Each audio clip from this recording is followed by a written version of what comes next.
मेरी हिम्मत को सराहो, मेरे हमराह चलो, मैंने एक शम्मा जलाई है अंधेरों के खिलाफ।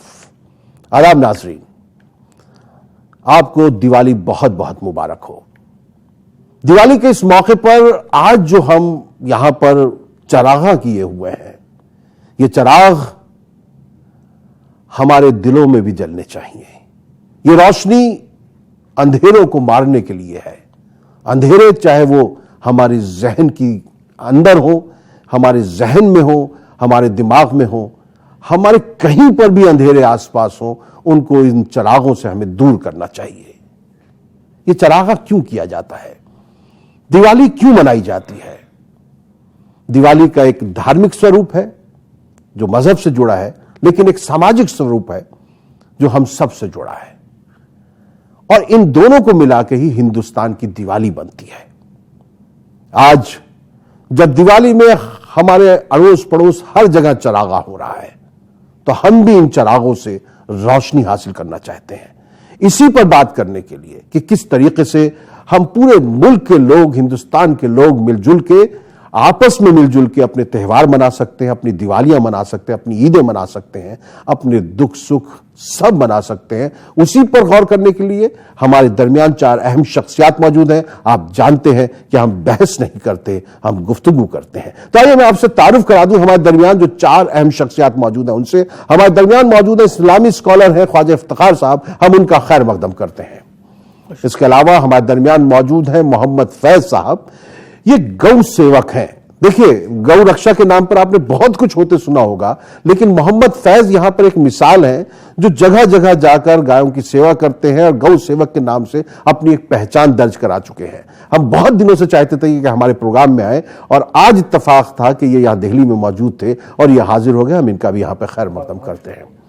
हमारे दरमियान एक बहुत ही ज्ञानी, बहुत ही मैं कहता हूं महाज्ञानी और विद्वान शख्सियत यहां पे मौजूद है, आलिम है, दानिश्वर हैं, कनकमल दुग्गर साहब। मैं उनका भी खैर मकदम करता हूं। गादी विद्या मंदिर के ये सदर हैं, और उसके अलावा ISC यूनिवर्सिटी के जो है दुग्गर साहब जो है वो चांसलर भी हैं। रतनगढ़ में ये सरदार शहर में ये ISC यूनिवर्सिटी है, उसके चांसलर है, बहुत विद्वान है। ये भी हमारी तमन्ना के मुताबिक आज यहां आ चुके हैं। मैं काफी बरस से इनकी कोशिश कर रहा था और ये घबराते थे कि मैं उर्दू इतनी अच्छी नहीं जानता तहसीन भाई, मैं नहीं आ सकता, लेकिन ये हमारी खुशकिस्मती है कि ये आज इस दिवाली के खास प्रोग्राम में हमारे दरमियान मौजूद हैं। डॉक्टर BC शास्त्री साहब हमारे प्रोग्राम में आते रहते हैं और बहुत खूबसूरत अंदाज से अपनी बात रखते हैं, गुफ्तगू करते हैं। हम उनका भी यहां पर खैर मकदम करते हैं।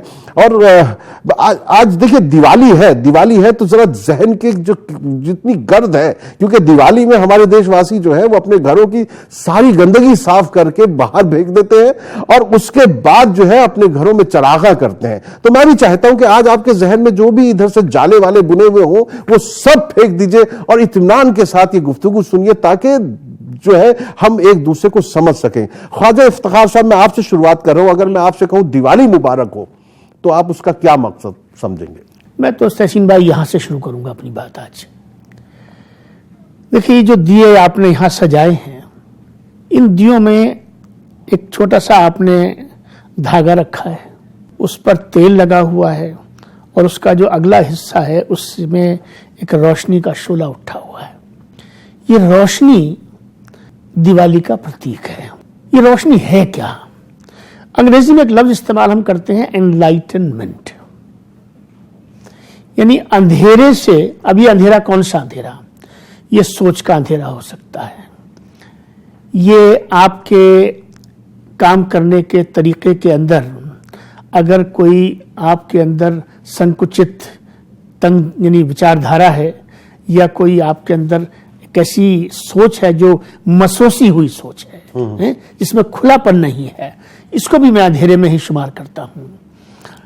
तो चिराग ये है कि हम अपने दिल को, अपने दिमाग को, अपनी सोच को, अपनी फिक्र को, अपनी जहनियत को, अपनी नफ्सियात को, अपनी शख्सियत को, अपने किरदार को, अपने मामलात को, अपनी कुल जिंदगी के कुल मामलात को, उसके अंदर हम एक चिराग जलाएं। और चिराग क्या है? वो चिराग इंसानियत है। चलिए इसी को बात पे हम आगे बढ़ेंगे। दुग्गर साहब, जो ख्वाजा इफ्तिखार साहब ने जिस प्रकार बताया, जिस तरह सारी बातें हमारे सामने पेश की हैं, तो क्या लगता है कि हमारे मुल्क में दिवाली को और खूबसूरत और रोशनी भरा और चरागों का मरकज कैसे बनाया जा सकता है? इफ्तिखार साहब ने बहुत सुंदर और बड़े मुफीद ढंग से सारी बात बताई है। मैं इसको तीन टुकड़ों में, दो तीन टुकड़ों में बांट देता हूं। जी सर। एक, जैसा आपने कहा, इसका सामाजिक पहलू है। सामाजिक पहलू में एक बात और जोड़ते हैं, दिवाली के बाद सब लोग मिलते हैं और वो मोहब्बत एक बार दोबारा रिन्यू होती है। उसके साथ हम दिवाली से पहले एक दूसरे को सौगात भेजते हैं, एक दूसरे को याद करते हैं और एक दूसरे की खुशी में शामिल होते हैं। ये एक सामाजिक पक्ष है। दूसरा पक्ष इसका, वो जो आपने बताया अभी, सफाई का, और ये बहुत सुंदर आपने भी कहा और खान साहब ने भी कहा कि सफाई, बाहर की सफाई तो बहुत लोग कर देते हैं, लेकिन जब तक भीतर सफाई नहीं होगी तब तक वो सफाई काम नहीं करेगी। हमारी भीतर की गंदगी फिर बाहर फैल जाएगी, और बाहर भीतर की जब फैलती है तो बहुत व्यापक होकर फैलती है। तीसरा एक इसका स्वास्थ्य का एस्पेक्ट, हेल्थ एस्पेक्ट है। वो ये है कि ये जो मौसम होता है आयुर्वेद के दृष्टिकोण से, गर्मियों में हमारे शरीर की ताकत गर्मी से लड़ने के लिए काफी कुछ खर्च हो जाती है, तो हमारे शरीर के निर्माण और उसके रख रखाव के लिए थोड़ी सी एनर्जी बचती है। फिर उसके बाद शरीर की, हमारी एक मालिक की ऐसी तासीर है कि खून की तासीर गर्म होती है, वो ठंडी हो जाती है गर्मियों में, ताकि बाहर की गर्मी को अच्छी तरह से झेल सके। सर्दियों में इसका उल्टा होता है, खून की तासीर गर्म हो जाती है, लेकिन वो बात यही होती है कि हमारे भीतर की ताकत गर्मी को, सर्दी को झेलने में इतनी खर्च हो जाती है कि हमारे पास, हमारे बॉडी को रिकूप करने में, हमारे सेल्स को रिवाइव करने में थोड़ा सा हिस्सा बचता है। ये मौसम जो होता है दिवाली का, या उसके बाद एक दूसरा होता है जो मार्च का महीना, होली के आसपास, ये दोनों महीनों में न ठंड होती है न गर्मी होती है, खून की तासीर बदलती भी होती है। बदलती हुई तासीर में जब खून अपने सहज स्वरूप में होता है, उस वक्त उसमें जो भी कुछ डाला जाए, खुराक डालो, दवाई डालो, उसका बहुत ज्यादा असर होता है। ये आयुर्वेद का खास है, यूनानी में भी ये मानते हैं। इस वक्त ये बहुत फायदा करता है, इससे सेहत का भी बड़ा भला, बहुत बड़ा फायदा होता है। हाँ। और एक बात मैं और कहूंगा, यहां हम दिवाली में पूजन करते हैं, हम लोग हिंदू सब लक्ष्मी जी का आह्वान करते हैं। लक्ष्मी तो देवी हैं, भगवान विष्णु की पत्नी हैं, और जब किसी इष्ट को, किसी देवी को आह्वान करते हैं तो उसको हम चांदी के सिक्कों के रूप में आह्वान करके उनका पूजन करते हैं। अब आप बताइए, क्या हम किसी अपने इष्ट को कुछ मिसयूज करना चाहेंगे? तो हम अपनी लक्ष्मी को, हम अपने धन को अगर हम मिसयूज करते हैं अपने ऐशो आराम में, अपने नशे में, अपनी शौक शराफत में, तो वो इस दिवाली का सही मतलब नहीं, बिल्कुल विपरीत हो जाए, सही विपरीत। बहुत अच्छी बात कही आपने। तो ये खास बात है कि हमें दिवाली पर यह तय करना चाहिए कि हम जो लक्ष्मी जी का पूजन कर रहे हैं उसको देवी की तरह रखें, उसको नौकरानी की तरह नहीं रखें। बहुत अच्छी बात की है शास्त्री साहब। जैसे दुग्गड़ साहब ने बहुत अच्छी प्रकार से सारी चीजें समझाई हैं, लेकिन जो इसका एक धार्मिक पहलू है, जो हमारे मुस्लिम भाई हैं, अगर उनको हम समझाना चाहें कि ये, हम इतना जानते हैं कि राम जी जो थे वो 14 वर्ष के वनवास के बाद जब लौटे हैं तो पूरी अयोध्या नगरी जो है उनके स्वागत में जो चिरागों से बनाई गई थी, क्योंकि अमावस की रात थी, तो उस समय उनको दिखाने के लिए कि भाई ये इस प्रकार से आएंगे। उसके अलावा दिवाली का क्या एक वो अर्थ बनता है? ओम असतो मा सद्गमया तमसो मा ज्योतिर्गमया मृत्योर्मा अमृतंगमया। ओम शांति शांति शांति है। प्रथम तो समस्त देशवासियों को, हमारे सभी भाइयों को, हिंदू मुस्लिम सिख ईसाई जो विश्व राष्ट्र में है, सभी को दिवाली की बहुत बहुत ढेर सारी शुभकामनाएं। ये जो दिवाली का महापर्व है, तो वास्तव में ये तो दियों का पर्व है, रोशनी का पर्व है। रोशनी का तात्पर्य, हम ये जो दिए जलाते हैं ये भी एक रोशनी है, इसके माध्यम से हम ईश्वर को याद करते हैं। दूसरा, रोशनी हमारे अंदर जो अंधकार भरा हुआ है, अज्ञान रूपी, चाहे कोई भी अंधकार हो, चाहे ज्ञान का है या हमारे अंदर का धार्मिकता का, अधार्मिकता का, असत्यता का, ये जो भी अंधकार है, वो ये पर्व है कि इस अंधकार को हम दूर करें इस माध्यम से। और इस अंधकार को इतना दूर करें कि जिस तरह से दिए, एक छोटी सी दिए से इतनी रोशनी बढ़ती है और उसका प्रकाश फैलता है, उसी तरह से हमारे ज्ञान का भी प्रकाश फैले। समुद्र मंथन का जो वो क्रम चल रहा था, उसी में भगवती जगदम्बा महालक्ष्मी जी का प्रागट्य होता है दीपावली यानी अमावस्या के दिन ही। तो भगवती महालक्ष्मी का प्रागट्य हुआ अमृत कलश लेकर। भगवती महालक्ष्मी जी भगवान नारायण का वर्ण करती हैं, और लक्ष्मी तो आज सबको, हर किसी को चाहिए, क्योंकि बिना लक्ष्मी का जीवन आज अधूरा है। आज नहीं, पहले भी चाहिए था, पहले भी चाहिए था, झगड़े भी बहुत हुए, लेकिन आज विशेष आवश्यकता है, हर किसी को आवश्यकता है। तो भगवान नारायण को उन्होंने वर्ण किया था, तो भगवान नारायण के साथ में भगवती महालक्ष्मी की हम आराधना करते हैं। प्रायः देखा जाता है सामान्य तौर पर लक्ष्मी गणेश जी की पूजा, तो इसलिए दिवाली का विशेष पर्व मनाया जाता है। धार्मिक जो वो है, ये सिलसिले उसके साथ होते हैं। इसके धार्मिक, मेरे ख्याल से ये हमारे साथ यहाँ पे जो लोग हैं उनको भी ये बातें नहीं पता होगी। देखिए, किसी भी धर्म के साथ जब आप जुड़ते हैं और उनके साथ आपको पता होना चाहिए कि जैसे हमने पिछले दिनों भी बात की थी कि हमको मालूम होना चाहिए कि कौन क्या कह रहा है। अगर आपस में हमारे बातचीत नहीं होगी, मुकालमे नहीं होंगे, तो हमें पता ही नहीं चलेगा कि दूसरा क्या कह रहा है। उनके बारे में भी हमें मालूम होना चाहिए, उनको हमारे बारे में भी पता होना चाहिए। फैज साहब, आप तो मतलब गौ सेवक हैं, और यहां पे गौ रक्षा के नाम पे हमने लोगों को मारते हुए भी देखा है, तो आपको क्या कुछ तकलीफ नहीं होती, या कुछ आप किस प्रकार से इन सारी चीजों को देखते हैं इस मुल्क में जहां पे आपसी मेल मिलाप का एक इतिहास रहा है बहुत अच्छा, और आप जैसे बहुत लोग हैं, जो सिर्फ मोहम्मद फैज नहीं है, ऐसे कई मोहम्मद फैज है हिंदुस्तान भर में, जो मध्य प्रदेश में भी है, कई जगहों पे, यूपी में, हर जगह है, जो गायों की सेवा करते हैं। तो इस दिवाली का क्या एक ऐसा संदेश हो सकता है कि जिसमें हम आपसी द्वेष किस प्रकार से मिटा सकें और जो गलत फहमियां दूर हो सके? देखिए, सबसे पहले न्यूज़ 18 उर्दू के ज़रिए से मैं तमाम आलम के लोगों को दीपों के इस त्यौहार दीपावली की बहुत बहुत मुबारकबाद देता हूं। और तहसीन भाई, सबसे पहले आपका मैं शुक्रिया अदा करता हूं, क्योंकि न्यूज़ चैनल्स में मैंने देखा है एक प्रोग्राम फ्रेम करके मुर्गा लड़ाई करवाते हैं, जिससे कि इस देश में नफरत फैलती है, और आपने वो मुर्गा लड़ाई का कंसेप्ट नहीं अपनाया। आपने एक हेल्दी डिस्कशन, गुफ्तगू का जो पैटर्न होता है, वो आपने अपनाया। मैं दिल से बहुत खुश हूं आपके इस प्रोग्राम में आकर जी। मैं आपको बताऊं, आज 28 महीने से मैं पैदल चल रहा हूं गो सेवा सद्भावना पदयात्रा लेकर, पूरे मुल्क में गाय को लेकर एक जन जागृति लाने के लिए मैं चल रहा हूं, और कसम खुदा की कह रहा हूं, जय श्री राम कहने वालों ने इस 28 महीने में हर जगह मुझे गले से लगाया है। किसी ने मुझे नफरत से नहीं देखा। जय श्री कृष्ण कहने वाले, जय जिनेंद्र कहने वाले, जय गौ माता कहने वाले, बिना किसी सुरक्षा के चल रहा हूं पूरे देश में, कोई पुलिस प्रोटेक्शन नहीं है। पीछे अहिंसा रथ चलता है, उसमें मेरा नाम लिखा हुआ है मोहम्मद फैज खान। मेरे पर्चे बढ़ते हैं, उसमें मेरा नाम लिखा हुआ है मोहम्मद फैज खान। पूरे हिंदुस्तान के 20 राज्यों में पैदल चलकर मैं जयपुर में पहुंचा हूं, वहां से दीपावली के लिए अभी ब्रेक लेकर आपके स्टूडियो में मैं आया हूं। हर जगह मेरा इस्तकबाल किया गया, मुझे गले से लगाया गया। ये इतना प्यारा मुल्क है, ये राम को मानने वालों का मुल्क है। अल्लामा इकबाल साहब ने भी एक बात कही है, वो बहुत लोग इस बात को बार बार दोहरा चुके हैं। मैं भी इस मंच के माध्यम से इस बात को दोहराना चाहूंगा कि इस देश में हुए हैं हजारों मलक सरिश्त, मशहूर जिनके दम से है दुनिया में नाम हिंद, है राम के वजूद पे हिंदोस्तां को नाज, अहले नजर समझते हैं इनको इमाम हिंद। जो लोग राम के नाम पर या गाय के नाम पर नफरत फैलाते हैं, दरअसल वो राम के या गाय के लोग नहीं हैं।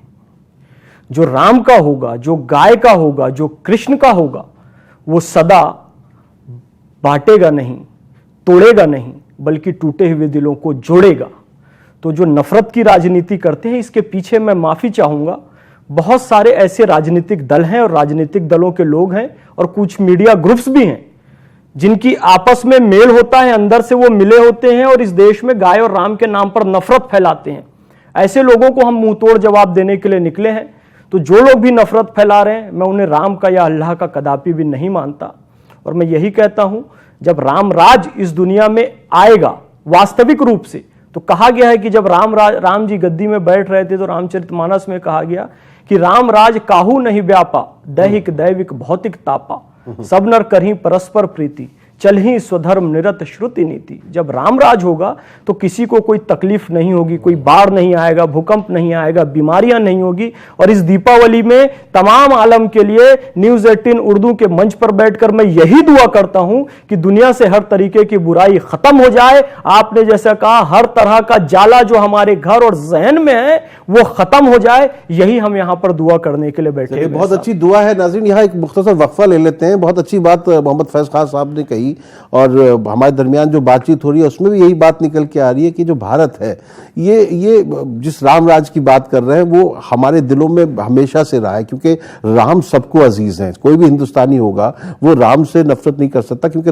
राम तो हमारे इमाम है, इमाम हिंद अल्लामा इकबाल ने उनको कहा है। दो शेर मेरे भी हैं कि किस कदर ऊंचे मेरे दाम हुआ करते थे, कृष्ण मेरे थे, मेरे राम हुआ करते थे, मेरे भारत में फकीरों की सदाकत चलती थी, सूफी संतों से यहाँ काम हुआ करते हैं। आज हम जश्न चरागा के हवाले से, दिवाली के हवाले से बात कर रहे हैं, आपस में किस तरह रोशनियों को फरोग दिया जा सके, अंधेरों को किस तरह मिटाया जा सके। दुगर साहब, जो फैज खान साहब बात कर रहे थे, जिस तरह वो कह रहे थे कि वो अल्लाह का नहीं, राम का नहीं, जो नफरत फैलाता है, तो लेकिन उसके बावजूद हम देखते हैं कि नफरतें फैलती जरूर हैं। तो उनको नफरतों को रोका क्यों नहीं जा सकता? क्योंकि देखिए इतने मजहबी इदारे हैं, हम देखते हैं कि मंदिर हैं, मस्जिद हैं, गुरुद्वारे हैं, गिरजा है, इनकी कमियां नहीं हैं, लेकिन उसके बावजूद नफरत भी बढ़ रही है, प्रेम नहीं बढ़ रहा, जबकि धर्म जो है वो प्रेम सिखाता है, प्यार सिखाता है। तहसीन भाई, बहुत सारे हमारे धर्म गुरु खुद भी कुछ इस बात को मानने वाले नहीं हैं।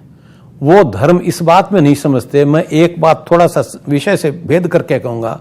मेरे गुरुदेव कहते थे कि किसी ने अगर अपने धर्म में 4 दूसरे धर्म के आदमियों को जोड़ लिया तो क्या मिल गया उसको? इसमें क्या फायदा हो गया? अगर वो अपना धर्म मान रहा है लेकिन अच्छी तरह से मान रहा है तो अपने आप में बहुत बड़ी चीज है, बहुत बढ़िया चीज है। तो हम एक दूसरे को जोड़ने में दूसरे को तोड़ने का बात हो जाती है। जब ये बात छोड़ देंगे कि हमारे साथ हमारी बात ही सब माने, क्यों माने सब? आदमी के जो सहज मांग होती है उसमें एक स्वतंत्रता की मांग होती है।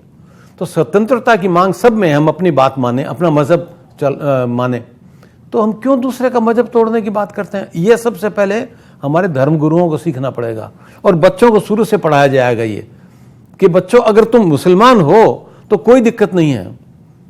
एक छोटा सा शेर है अकबर इलाहाबादी का, हम कुल किताबें काबिल जब्ती समझते हैं जिनको पढ़ के बेटे बाप को खपती समझते हैं। और हमारे सब के आका तो वही थे, हम सब के पूर्वज वही थे, आम ही थे। रामकृष्ण की संतान है, चाहे मुसलमान हो चाहे ईसाई हो, कोई फर्क नहीं पड़ता, क्योंकि हम उसी देश के रहने वाले हैं। अभी फैज साहब ने जो कहा, उसने कहा सब माने स्वधर्म। स्वधर्म का मतलब ये नहीं कि अपना धर्म जो मैं मानता हूं उसका धर्म हो गया आपका। आप इस्लाम मानते हैं तो बहुत अच्छी बात है, आपका स्वधर्म इस्लाम है, खान साहब का इस्लाम है, मेरा हिंदू है, इनका हिंदू है, कोई दिक्कत नहीं है। स्वधर्म माने तो राम के राज्य में यह नहीं होता था कि आपको तोड़ के मैं लाऊं, नहीं तहसीन भाई आपसे मेरी दोस्ती है तो आपको हिंदू बनाऊंगा, बिल्कुल नहीं। आप स्वधर्म माने, मैं इज्जत करूं आपके। खुदा, राम, गॉड, ये तो सारे नाम उसी ताकत के हैं। अगर हम इस बात के लिए लड़ेंगे, हम कह देंगे हम मां कहते हैं तो उसको अच्छी बात है, मदर कहते हैं तो मां नहीं हो जाती, ये थोड़ी बात है। ख्वाजा साहब, जो दुगर साहब बात कह रहे हैं, ये जो कमियां हैं धर्म गुरुओं की हैं या हम लोग भी वही बातें लेते हैं? क्योंकि हमारी सोच भी ऐसी है कि हम लोगों को, देखिए जो मैं ये प्रोग्राम कर रहा हूँ, ये जिस पे बातचीत चल रही है, हो सकता है इसे बहुत कम लोग देखें, लेकिन हम लोग बहुत कहते हैं कि ये प्रोग्राम पे चीख पुकार होती है, लेकिन हम रिमोट से चैनल चेंज नहीं करते। लोग देख रहे हैं, और तो क्या हमारे अंदर समाज में भी बहुत सी कमियां हैं? कभी भी हमें आपको अपने अंदर ये नहीं समझना चाहिए कि इंसानियत की जो अक्सरियत है वो नफरत की थ्योरी में बिलीव नहीं करती। ये बड़ी सच्चाई है। लेकिन अलमिया ये है कि ये जो बड़ी मेजॉरिटी है ये साइलेंट मेजॉरिटी है, और इसको जो पोजीशंस लेनी चाहिए जब नफरत का बाजार गर्म होता है तो ये वो पोजीशंस लेने में कमजोर रह जाती है। एक बात। जो बात आपने की है मजहबी तबके की, धर्म गुरुओं की, उसमें उलमा भी शामिल होंगे, उसमें पादरी भी शामिल होंगे, उसमें मॉन्क्स भी शामिल होंगे, सभी मज़ाहिब के तमाम ही मजहबी लोग इसमें शामिल होंगे। यहाँ भी मैं ये कहना चाहता हूँ कि मैं थोड़ा सा इंटरफेथ से जुड़ा रहा हूँ और दुनिया भर के सफ़र मैंने इस हवाले से किए हैं। आप किसी भी धर्म गुरु को, यानी अभी दो यहाँ धर्म गुरु बैठे हुए हैं, एक विद्वान भी है, धर्म गुरु भी हैं, और दूसरे खासतौर से धर्म गुरु बैठे हुए हैं, और एक तीसरा शख्स यहाँ बैठा हुआ है जिसका ताल्लुक इस्लाम से है। लेकिन उसके बावजूद मैं समझता हूँ कि जो स्वधर्म की आपने अभी व्याख्या की, ये उसकी जिंदा मिसाल यहाँ बैठे हुए हैं। बिल्कुल है। तो मैं इस मिसाल को भी सलाम पेश करना चाहता हूँ। ये असल में हिंदुस्तान है। अब दिक्कत कहाँ तहसीन भाई आ रही है? दिक्कत यहाँ आ रही है कि हम लोग मस्जिद में, मंदिर में, गुरुद्वारे में, चर्च में, सिनागोग में वगैरह वगैरह, इन जगहों पर हम एक मखसूस किस्म की इबादत कर रहे हैं, एक खास किस्म की पूजा कर रहे हैं, एक खास किस्म के रिचुअल्स से हमने अपने आप को बांध लिया है।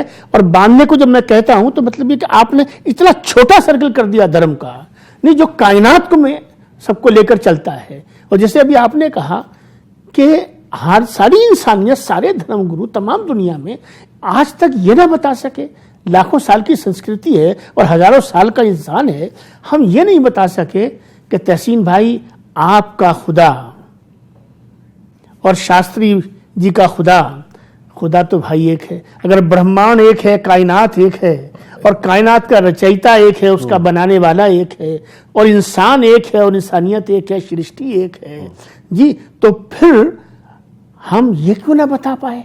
जब एक आदमी मंदिर को गिरा रहा होता है और एक मस्जिद को गिरा रहा होता है, तो वो ये समझ रहा होता है कि मैं अपने खुदा को खुश कर रहा हूं। तो हम तो खुदा नहीं बता पाए, हम तो खुदा नहीं समझा पाए, हम ईश्वर नहीं समझा पाए, हम परमात्मा नहीं समझा पाए। और आज मैं एक ऐसी बात तहसीन भाई कहने की जरूरत आपके चैनल से कर रहा हूं, शायद कोई इतिहास बन जाए। देखिए, राम, इनको हम भगवान राम कहते हैं, मर्यादा पुरुषोत्तम राम भी कहते हैं, इनकी नगरी अयोध्या है। अयोध्या वो जगह जहां जंग नहीं हो सकती, जहां लड़ाई नहीं हो सकती, जहां खून नहीं बहा जा सकता, जहां पे नफरत नहीं की जा सकती, जिसको मैं कहूंगा कि अयोध्या भारत की भूमि पर किस चीज का हेडक्वार्टर है? अमन का, सलामती का, भाईचारगी का और स्वधर्म की व्याख्या है, अपने आप में जिंदा जो है। हमारी दिक्कत यहां फंस रही है कि हम कहीं ना कहीं जो कह रहे हैं, जो बता रहे हैं, जो समझा रहे हैं, उसको उस पर हम अमल नहीं कर रहे। तो आखिरी बात जो कहना चाहता हूं वो ये है, भगवान राम की मैंने बात की। देखिए, राम में 3 शब्द आते हैं, एक रा आता है, एक आ आता है और एक माँ आता है। आक़े नामदार हुज़ूर अकरम सल्लल्लाहु अलैहि वसल्लम को अल्लाह तबारक व तआला ने 2 नाम अता किए, कुरान ने 2 नाम अता किए, एक अहमद है और दूसरा मोहम्मद है। अहमद में तहसीन भाई, अहमद में अलिफ, अलिफ से क्या बनता है? अल्लाह बनता है। क्या बचा उसके बाद? हम्द बची। हम्द के क्या मानी होते हैं? हम्द के मानी होते हैं वंदना करना। दूसरा नाम जो आपको दिया गया, वो दिया गया मोहम्मद।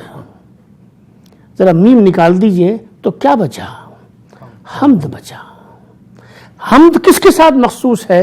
वंदना, आप दोनों से पूछता हूं, वंदना किसकी है? इंसान की है या ईश्वर की है, परमात्मा की है? आप समझ रहे हैं?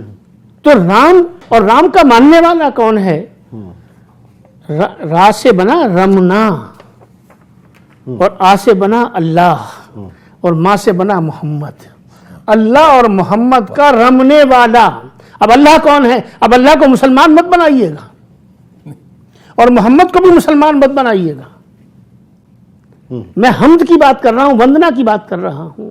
तो इस दुनिया, इस सृष्टि पर बसने वाला हर आदमी, जो वो राम भी है और वो मोहम्मद भी है। राम इसलिए है कि रमना अल्लाह को वंदना करने वाला हर इंसान जपने वाला। बिल्कुल बात सही कह रहे हैं। और अहमद और मोहम्मद कौन है? हाँ। जो अल्लाह तबारक व तआला की हम्दो सना करता है। इसलिए कि इबादत का निचोड़ जो है, बस खत्म कर रहा हूं, हाँ। इबादत का निचोड़ जो है जिससे तस्किया नफ्स और तस्किया कल्ब होता है वो है जिक्र करना। कुरान भरा हुआ है औलिया अल्लाह जो है और पूरी रूहानियत जो है जिक्र पे जाती है, और यहाँ भी जपने का और जिक्र का ही सारा का सारा जिक्र है। बहुत अच्छी बात है। देखिए राम का अगर उल्टा करेंगे तो मार हो जाती है।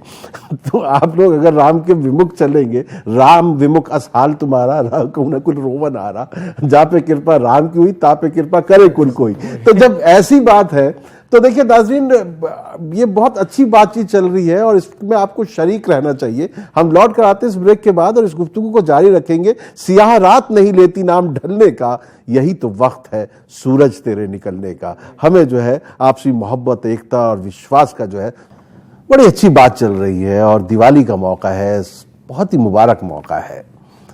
लोगों के घरों में चरागा हो रहा है, दिलों में चरागा होना है, बस यही हमारी कोशिश है।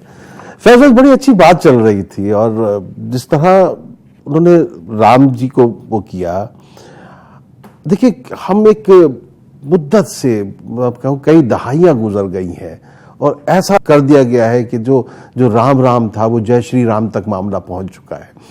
तो इसको कैसे दूर किया जाए, ये दूरियां कैसे पाटी जाए, क्योंकि हम सबको मेल जोल और मिलाप के साथ ही रहना है। ये मोहब्बतें जो है वो आखिर में इन्हीं की जीत होनी है। तो और लेकिन कहते हैं कि ये आग का दरिया और डूब के जाना है, इसका मामला ऐसा लग रहा है। और हम कब तक इस आग के दरिया में डूबे रहेंगे?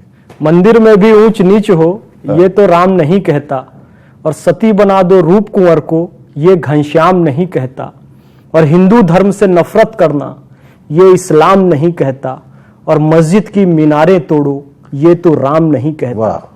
नेता पंडित और मुल्ला की जो संकुचित दिमाग के हैं, सबको नहीं कह रहा हूं, नेता पंडित और मुल्ला की यारो ये मक्कारी है। देश के गद्दारों से कह दो धरती जान से प्यारी है। अल्लाह उन लोगों को पसंद नहीं करता जो धरती पर फसाद फैलाते हैं। अल्लाह उन लोगों को पसंद करता है जो धरती पर मोहब्बत फैलाते हैं। ये जो तमाम लोग कारोबार कर रहे हैं नफरत का, एक दिन उनकी हार होना निश्चित है। इस दीपावली का एक महत्व और मैं आपको बताना चाहता हूं। बौद्ध परंपरा में सबसे अजीम जो वाक्य सेंटेंस माना जाता है, आत्मदीपो भवा, अपने प्रकाश स्वयं बनो। वाह। और आज ही के दिन कहा जाता है कि अशोक ने बौद्ध धर्म को अपनाया था, यानी वो चिराग अपने अंदर जलाया था कि आत्मदीपो भवः का। तो ये जैन परंपरा से जुड़ा हुआ है। आज के दिन 527 ईस्वी को यह माना जाता है कि भगवान महावीर का निर्वाण हुआ था। आज ही के दिन माना जाता है सिख परंपरा में बंदी छोड़ दिवस कहा जाता है दीपावली को, कि जहांगीर की कैद से जो छठवें गुरु हैं हरगोविंद जी, वो वहां से मुक्त हुए। सभी धर्मों में मुक्ति, प्रकाश, दीप की बात बताई गई है। तो नफरत करने वाले चंद लोग हैं, और सत्य में वो जयते जो मुंडक उपनिषद में लिखा हुआ है, वो एक न एक दिन सत्य आपको दिखाई देगा। ये नफरतें खत्म होंगी इंशाअल्लाह। आपके प्रयासों से, हमारे प्रयासों से, इस गुफ्तगू से, दीपावली के इस पाक और पवित्र त्योहार से ये नफरतें खत्म होंगी। शास्त्री जी, एक दिवाली के देखिए, अब जब हम दिवाली मनाते हैं तो उसमें हमने दिवाली को बचपन में देखा कि दिए जलते थे और बहुत अच्छी तरह जलते थे और यही मिट्टी के दिए होते थे। अब तो ये इस तरह की भी रोशनियां हो गई और जिसके बाद जितना पैसा है वो उस तरह का चिराग जलाता है, उस तरह की बिजली की लाइट जलाता है। तो दिवाली थोड़ा बदलती चली गई और उसमें एक चीज आ गई, पटाखे व खटाखे फोड़ना, शोर शराबा बहुत आ गया, जुआ खेलना भी आ गया। तो ये सारी चीजें जो है, क्या हम दिवाली को पॉल्यूशन फ्री बनाना होता है या पटाखे जलाना जरूरी होता है? ये सब चीजें तो हमारे समाज को एक गर्त की ओर ले जाने वाली है ना, ये जो चीजें हो रही हैं।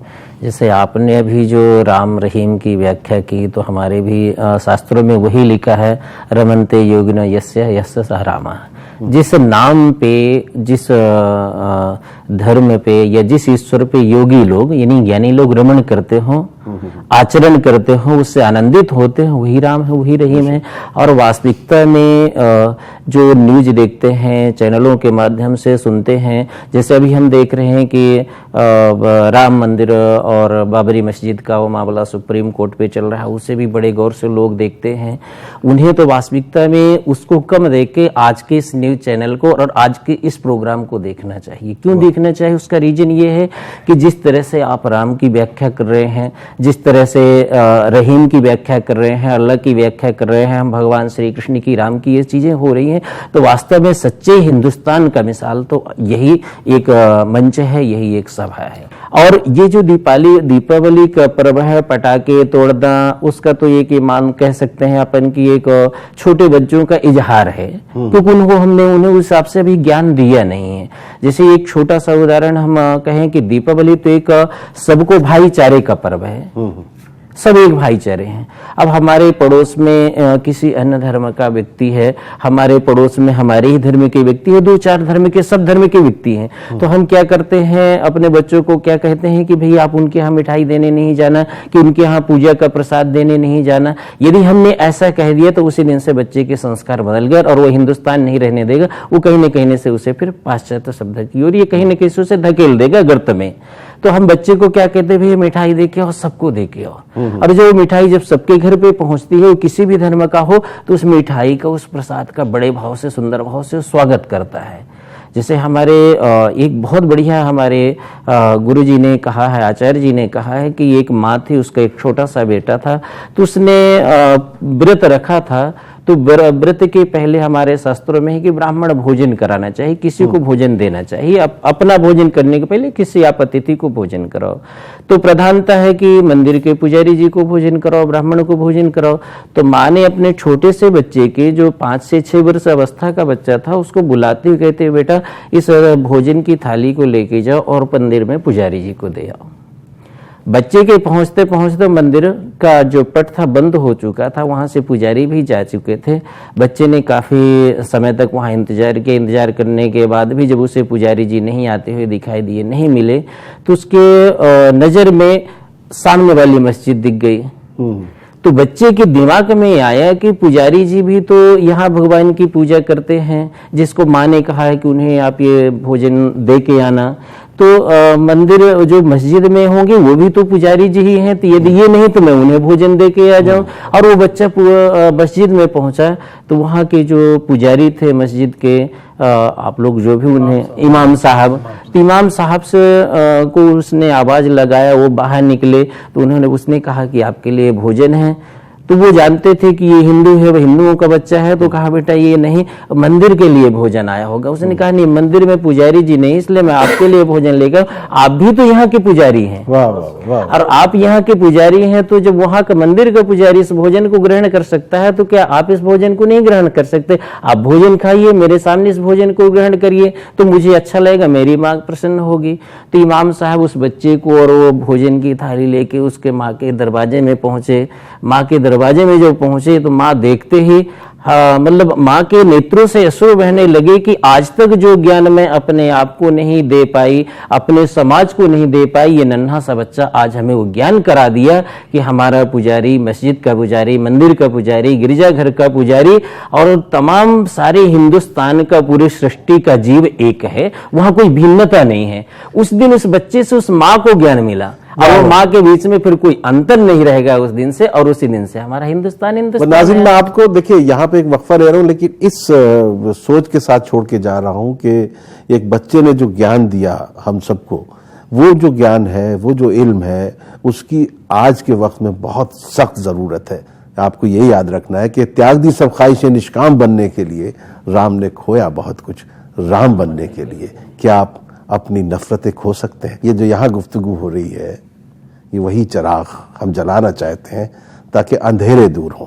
मौका दिवाली का है और आज जो बातचीत हो रही है, जो गुफ्तगू हो रही है, दिवाली के हवाले से हो रही है। ख्वाजा इफ्तिखार साहब, बड़ी अच्छी बात शास्त्री जी ने कही। हमें लगता है कि हमें फिर से बच्चा बनना होगा।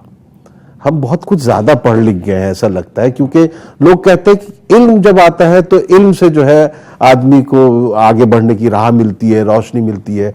लेकिन मुझे लग रहा है कि इल्म कहीं ज्यादा आ गया है, क्योंकि ये इल्म तो हमें कहीं का छोड़ ही नहीं रहा है। तो क्या मतलब हमको वापस मकतब में जाना है, फिर पढ़ाई शुरू करनी है, या अब बच्चों से पढ़ना पड़ेगा, बच्चों से सीखना पड़ेगा? दो चीजें जो हमको जोड़े हैं उनकी और बात करना चाहूंगा। देखिए, भगवान राम जो हैं, मैं उनकी 3 चीजों का उनको प्रतीक मानता हूं, अलंबरदार मानता हूं। दया, करुणा और त्याग, रहमदिली, रवादारी और ईसार, इसको हम उर्दू में कहते हैं। और जब मैं हुजूर अकरम सल्लल्लाहु अलैहि वसल्लम की तरफ देखता हूं तो मेरे आका को अल्लाह तबारक व तआला ने क्या फरमाया? रहमतल लिल आलमीन, तमाम कायनात के लिए। रहमतल लिल मुस्लिमीन कह देते, मुसलमानों के लिए रहमत कह देते, लेकिन ये तो नहीं कहा गया, तमाम आलम के लिए कहा गया। इंसानों के लिए नहीं कहा गया, बल्कि इस कुर्रे अर्ज पर पाए जाने वाला सबसे छोटा कीड़ा भी जो है, इसको हम वैदिक परंपरा में प्राणी कहते हैं, है ना, तमाम प्राणी। तो वहां रहमतल लिल आलमीन के मानने वाले, यहां करुणा त्याग के मानने वाले। जी, ये कहां गड़बड़ हो गई? गड़बड़ ये हो गई कि जब मैं इस्लाम की बात करूं तो कुरान कह रहा है ला इकराह फिद्दीन, किसी भी सूरत हाल में जबर की, तशद्दुद की, जबरदस्ती की गुंजाइश नहीं है। फिर यह भी कह रहा है कि लकुम दीनुकुम वलिय दीन, तुम्हें स्वधर्म की व्याख्या कर रहा हूं कि तुम्हें तुम्हारा दीन और तुम्हें तुम्हारा धर्म मुबारक हो। और मेरे आका फरमाते हैं कि खुदा के वास्ते तुम किसी को बुरा मत कहना, क्योंकि तुम पे बुरा दूसरे को कहोगे जो तुम बुनियाद रखोगे इस बात की कि वो लौट के तुम्हें बुरा कहे। क्योंकि हकीकत यह है कि बनाने वाले ने मुल्क नहीं बनाए, बनाने वाले ने तो एक खाली यानी एक यूनिवर्स दिया हमको और उस यूनिवर्स पे सबको बराबर का अधिकार दे दिया। लेकिन जब से ये आपने जिसकी बात की, जब से ये हमने इल्म हासिल कर लिया तो हम नेशन हो गए, हम कम्युनिटी हो गए, हम ट्राइब्स हो गए, ठीक है ना, हम जो है फॉरवर्ड हो गए, बैकवर्ड हो गए, ओबीसी हो गए, और हम पता नहीं क्या क्या हमने अपने आप को बना दिया। तो आज के दिन मेरी गुजारिश तो तमाम लोगों से यही होगी कि खुदा के वास्ते बचपन की तरफ तो वापस आओ ही, लेकिन इंसान बनने की तरफ वापस आओ। क्योंकि अगर जिस दिन इंसान बन जाओगे तो फिर सिवाय मोहब्बत के दूसरी कोई बात हो नहीं सकती। और मैं बस अपना एक छोटा सा शेर है, हालांकि पता नहीं वो सही है कि गलत है, मगर मैं इसको कहता हूं कि मोहब्बत के लिए थोड़ी है ये जिंदगी, मोहब्बत के लिए थोड़ी है ये जिंदगी, नफरत के लिए वक्त लाऊं कहां से मैं। वाह, बहुत अच्छी बात कही है दुगर साहब। दिवाली का क्या पैगाम होगा जो ये बात कह रहे हैं, जो नफरत कर रहे हैं उनसे पूछो मोहब्बत में कोई नुकसान है क्या? तहसीन भाई, एक तो हमें इस आपने जो समस्या रखी है उसकी जड़ पर जाना होगा। हमने बच्चों को सही तालीम दी नहीं, और ये पीढ़ियों पीढ़ियों से यही तालीम दी जा रही है, और इस तालीम के सीखे हुए ही आज आलिम हो गए, आज गुरु हो गए, प्रोफेसर हो गए, और उनके सीखे हुए फिर प्रोफेसर हो गए। ये पीढ़ियों चल रही है। तो अब इसको नीचे से इसकी रास्ते बदलने पड़ेंगे ताकि बच्चों को सही तालीम मिले। सबसे पहले गुरुओं को हमने सिखाना पड़ेगा कि वो आप लोग ये सीखो। एक बात तो ये है। बड़े रिफ्रेशमेंट कोर्स होते हैं गुरुओं के लिए भी सारा नहीं, गुरुओं को रिफ्रेशमेंट कोर्स से नहीं होगा ये। अच्छा, ये होगा खाली उनको इत्मीनान से समझ लेने, और वो ये अपने धर्म को, अपने मजहब को पूरी तरह गहराई से जाने। कोई मजहब नहीं आपस में झगड़ा करना सिखाता, लेकिन अब जैसे मैं गीता का उदाहरण दूं, पहले तो धर्म की आप व्याख्या समझिए जो सनातन में दी है। धर्म का मतलब ध्री धातु से बना है धर्म, और धारयति ते धर्म है, तो धारण करता है वो धर्म होता है। तो क्या संप्रदाय, मजहब और ये फिरके धारण कर सकते हैं? धारण तो वो मूल धारणाएं करती हैं, आप ईमान रखो, इंसानियत रखो, सच बोलो, आप हिंसा मत करो। तो ये मूल धारणाएं वो धार सकती हैं, वो धारण कर सकती हैं, और उनको धारण करने लायक हैं। तो ये बात है। और यहां जब हम कहते हैं धर्म तो मजहब पर पहले जाते हैं। तो ये एक जो मूल धारणा, इस पर जाना पड़ेगा। लेकिन हमने बच्चों की तालीम सबसे ज्यादा पहले सही करनी पड़ेगी। ठीक है। और तालीम नहीं सुधरेगी, बच्चे नहीं सुधरेंगे, और यहां से दोबारा नई पीढ़ी शुरू होगी जो आज के आलिमों को कह देगी कि आप कम अक्ल हो, हम ज्यादा समझदार हैं। नहीं, सही बात कह रहे हैं। इन जाहिदों को चाहिए मस्जिद अलग अलग, हम महकशों को एक ही मैं खाना चाहिए। शास्त्री जी, दिवाली का क्या संदेश है? देशवासियों के लिए दिवाली का यही हमारी तरफ से संदेश है कि दिवाली बहुत ही अच्छी तरह से मनाएं, भगवान का सुंदर स्मरण करें। हमारे जो हिंदू भाई हैं वो अपने अपने ईश्वर का धन्वंतरी के रूप में, लक्ष्मी के रूप में, नारायण के रूप में उनका स्मरण करें, उनका ध्यान करें, पूजन करें, दिए जलाएं उनके सम्मुख, और अपने जीवन में इसी तरह से प्रकाश बना रहे हमारे जीवन में, ये कामना करें। हमारे जो अन्य धर्म के भाई हैं, मुस्लिम भाई हैं, सिख हैं, ईसाई हैं, वे भी अपने अपने ईश्वर को, अपने अपने अल्लाह को इस पर्व में यदि उसी रूप में मनाते हैं तो निश्चय ही हमारा हिंदुस्तान एक राम राज्य की स्थापना की ओर अग्रसर होगा। और देखा भी जा रहा है कि आप संपूर्ण शहर में एक बार भ्रमण करके हम देखें तो कोई भी घर हो वहाँ आपको दिवाली की दियां जलती हुई दिखाई देंगी। ये रोशनी, लाइट, बल्ब, इनकी तो रोशनी हर घर में सजावट दिखाई देती। इसका तात्पर्य है कि वो अपने इस दिवाली पर्व को मना रहे हैं, अपने धर्म को के साथ में इसे भी वो पूर्ण रूप से ले रहे हैं। और जिस दिन हम जितने धर्म गुरु हैं अपने धर्म को समझते हुए दूसरे धर्म को भी श्रेष्ठ बताना प्रारंभ करेंगे, उसी दिन से ये दिवाली का त्योहार, दिए का त्योहार इसी तरह से सुंदर चमकता रहेगा। और एक दिन हमारा हिंदुस्तान जो पूरे विश्व का गुरु था वो पूरे विश्व का गुरु पुनः कहलाएगा। मोहम्मद फैज खान साहब, आखिर में बस आपसे कि ये दिवाली पर एक गौ सेवक मोहम्मद फैज खान क्या संदेश देना चाहेगा पूरे देश के लिए? पूरे देश के लिए मैं संदेश देना चाहूँगा कि ये रिश्तों को सुधारने का बहुत अच्छा त्यौहार है। केवल सनातनी भाई और हिंदू भाई ही नहीं, बल्कि मुस्लिम भाई, ईसाई भाई, बौद्ध भाई और दिगर मजहब के लोग घुल मिलकर इस त्योहार को मनाएं। और दिलों में जो कहीं ना कहीं हमारे गलतफहमी पैदा हो गई है, उस गलतफहमी को दूर करने का ये बहुत अच्छा त्योहार है। अपने सनातनी भाइयों को गले से लगाएं, उन्हें दीपावली की मुबारकबाद दें, मिठाइयां खिलाएं, उनके घर जाकर मिठाई खाएं और फिर से इस बात को स्थापित कर दें। ये मेरा संदेश इस दीपावली के उत्सव पर कि सुबह मोहब्बत, शाम मोहब्बत, अपना तो बस काम मोहब्बत, और हम तो करते हैं सभी से, अल्लाह हो या राम मोहब्बत। तुम जाओ तीरथ को यारो, अपने चारों धाम मोहब्बत।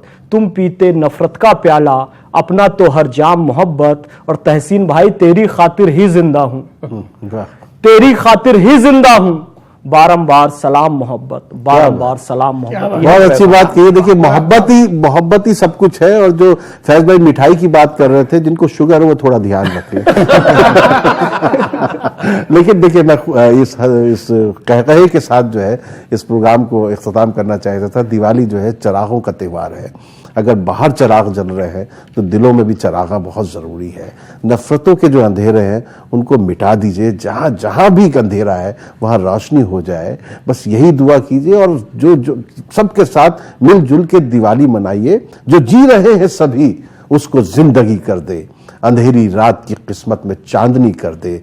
मेरे चिराग में इतना तो हो असर मौला, जहां जहां भी अंधेरा है रोशनी करते। दिवाली बहुत बहुत मुबारक हो। बहुत बहुत शुक्रिया।